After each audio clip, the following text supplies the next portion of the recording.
Hi guys and gals, Dennis Brown here again with another first look video at a guitar I've been kind of waiting to get my hands on. They've been out a while, and it's a G&L Legacy. Now, it's a tribute model, meaning that it is not made in America. They're made in Indonesia. I'm going to show you the tuners, which are basically just like a Shaler looking, and they seem to be pretty good. They use American pickups. Now, don't confuse these with the limited edition, which are mainly the ASATs or Telecaster body style. They have some limited editions out that have a real narrow neck and use import pickups, and they're always on sale for $300 on Musician's Friend and Guitar Center. They're okay, you know, but I've owned, this is my fourth or fifth G&L, and they don't compare to the actual regular tributes, and that's what this is. This is a tribute to Legacy.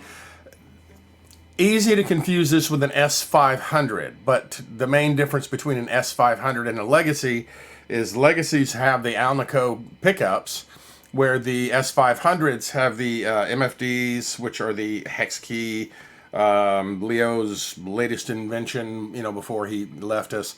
And so this is more of a traditional sounding Strat copy, essentially. It's made to compete with the Fender Mexico guitars, except that they've gone up to about $700. These are typically around $500, and they're a good deal for $500. I didn't pay that. I caught it on a stupid deal, which is rare.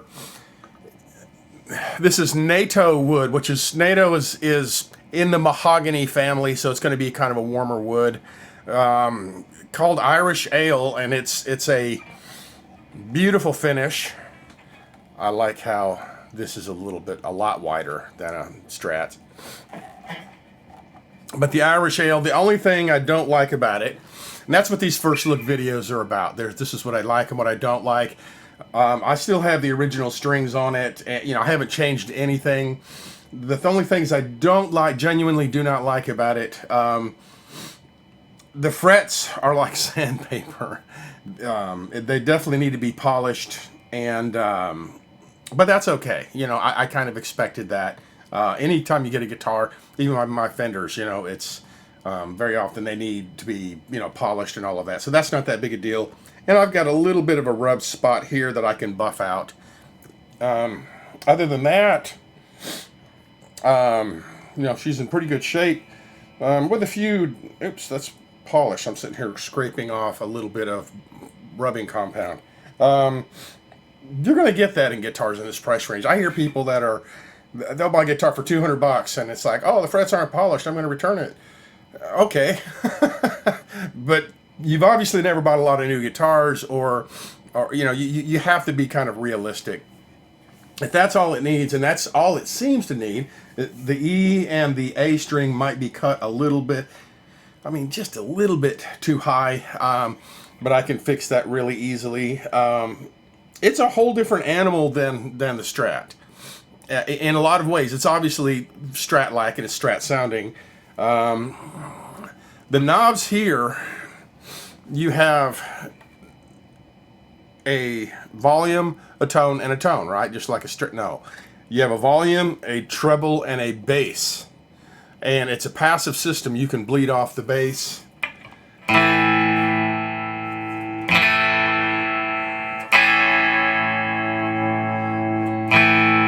And then go to the treble.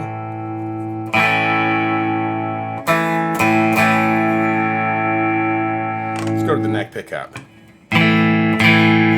Take some treble off.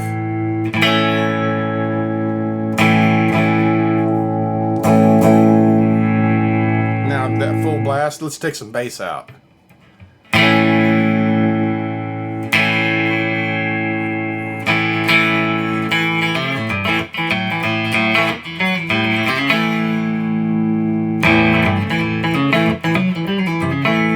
So it's very different. It's completely passive. There's no battery cavities. There's none of that.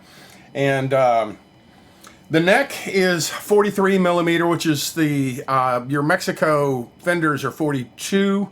Your vintage fenders were 42. Your cheapo guitars are like 41.3 or something like that. 43 is the same width that is used by Gibson. It's used by Fender America, and most premium guitars. So it has that full neck width. The back of the neck, there's no skunk stripe. They don't try to pretend. It's got a nice thick piece of rosewood for the fretboard, and a nice thin neck. So it's actually noticeably thinner than a Fender. I mean, it's not quite Ibanez thin, but it is thinner than a Fender Strat or Tele. The other big difference is this, which I thought, okay, gimmick, it's just kind of like the 2-point. It's actually not. It's actually a pretty good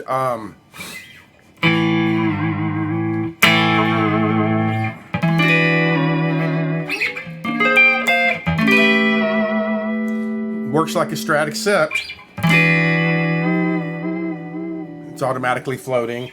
So it's designed to run true float. And it does it really, really well. I can see where that would be, and the rod itself just pushes in, and it's held in place very, very, very, very firmly. I like it. It's a nice step up from the 6-point or even the Fender 2-point, which kind of clicks and clicks and clicks. This doesn't. This is quieter.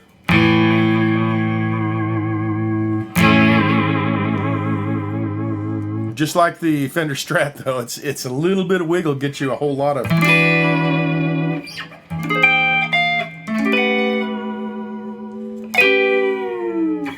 And it stays in tune, so that's kind of good. So either way, so all in all, my first impression. Oh, the other thing I didn't like before I wrapped out, the pickguard, is. I mean, it looks better than the, not trying to diss anybody, but it looks better than the Chinese import type, but it doesn't look as nice as an old school Fender Tortoise pickguard. It's probably going to stay just because it's not that annoying, but it's just not as nice as it could be. Fit, feel, everything else is rock solid.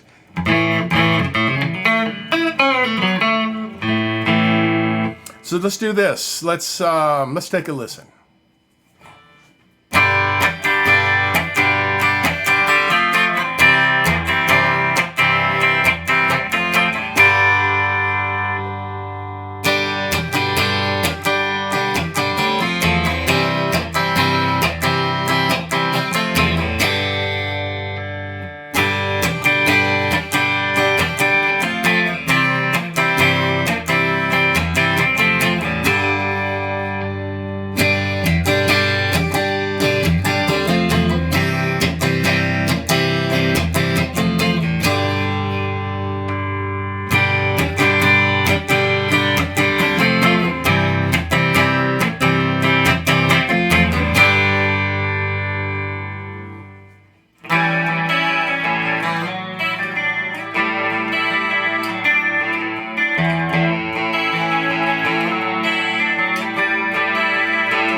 there you have it. The G&L Legacy Tribute, their import guitar that uses American pickups. At the end of the day, it's a really good guitar. If you're wanting a Strat, especially if you can catch this on sale, because I mean, $500 is a good deal. But for $500, it's enough of a guitar that back in my Weekend Warrior days gigging, yeah, I would have taken this out. I would absolutely. I'd set it up a little bit first, but there's no question that I would take it out and play it at gigs all day long. You know, there's no question. Whether you like the pickups or like the tones, that's really, really subjective. I didn't find a position I hated. Most everything I liked. I like a little woodier tone up on here. I like a lot of things different, but in the bridge pickup, it sounds as good or better than any Fender that I've had. I'm not a big fan of single coils in the bridge on Strats. I am on Tellys, but not so much on Strats. But on this one, it works. Well, you heard it. It's a good sounding. It's a very usable sound. It doesn't sound weak and thin. Even the neck pickup, while I like something that's a little woodier sounding, there's nothing wrong with the way this sounds. I mean, it's a very traditional, you know, Strat sound, and that's kind of the point of these pickups, and that's the difference between the Legacy and the S500. The S500's got the modern pickups. This has the, you know, Legacy pickups, hence the name. So, at the end of the day, other than a couple of little things like needing to, you know, polish the frets and maybe take out a little bit of this rough, it's just a rub spot is what it is. And I've got some stuff that will polish it out. Other than a couple of nickels and dimes like that, it's a beautiful guitar. I mean, it's, you know, it's called Irish Ale once again, and they have them in S500s or in the Legacies. And, it's a good looking guitar that, if you're wanting just, if you're like me, I don't normally play Strats. I normally play Telecasters more than anything, maybe a little Les Paul. But I like a Strat for certain sounds, you know, that you can only get with a Strat, mainly your 2 and 4 quacky sounds. So if you're looking for something to kind of round out your collection and your tonal palette, it's hard to go wrong with one of these. It's you know, it's a rock solid guitar. And like I say, for the money, for something that is absolutely gig ready with just a little bit of setup. I even checked the intonation. It was, you know, just within that much of being right straight out of the box.